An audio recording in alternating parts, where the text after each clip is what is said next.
la France dans le monde. Le territoire français, c'est évidemment la métropole qui a largement été traitée au cours de nos précédents chapitres. Mais l'espace français ne se limite pas à l'Hexagone et à la Corse. Il comporte aussi des territoires d'outre-mer, les territoires ultramarins. Les statuts de ces territoires sont variés. On distingue ainsi les DROM, les COM et les TAF. Les DROM sont à la fois des départements et des régions d'outre-mer. Ils sont au nombre de 5. La Guyane, la Martinique, la Guadeloupe, la Réunion et Mayotte. Leur organisation administrative est proche de celle des autres régions du territoire français. Ces régions monodépartementales sont dotées d'une assemblée unique faisant office de conseil départemental et régional. Les COM, collectivités d'outre-mer, disposent davantage d'autonomie que les DROM. On compte parmi eux Saint-Martin et Saint-Barthélemy qui sont 2 anciennes communes de la Guadeloupe, bien plus au nord Saint-Pierre et Miquelon, et dans l'océan Pacifique, la Polynésie française et Wallis et Futuna. Les TAF, terres australes et antarctiques françaises, sont-elles formées par plusieurs îles dont l'archipel de Crozet, l'archipel de Kerguelen, les îles Saint-Paul et Amsterdam, la terre Adélie au sein du continent antarctique, ainsi que les îles éparses. Placées sous l'autorité d'un préfet qui est à la fois représentant de l'État et responsable de la collectivité, elles disposent, comme les COM, d'une grande autonomie.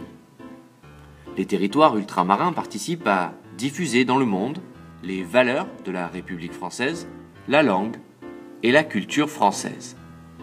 Ils sont par ailleurs des espaces majeurs pour l'économie française et la recherche scientifique.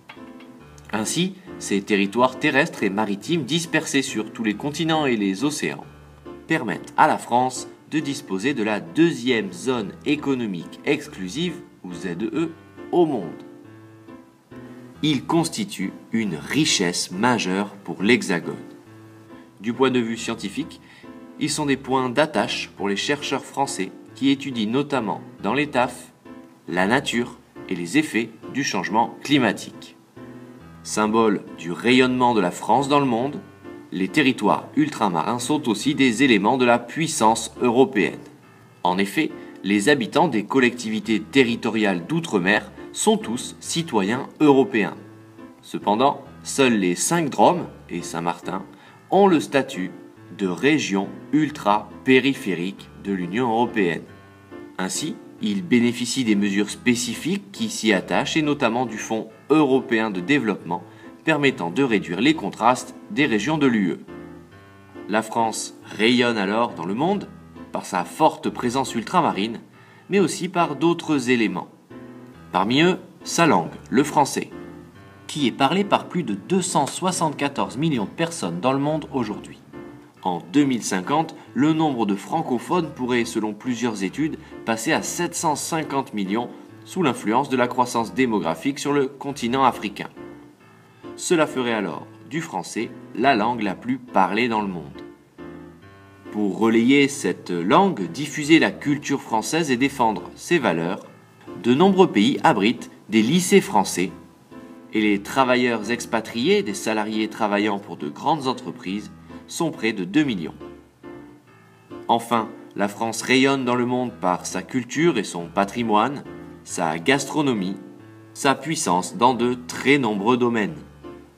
Ainsi, elle est la 6e puissance économique mondiale, la première destination touristique au monde, une puissance militaire et diplomatique, membre du G8 et du Conseil de sécurité de l'ONU.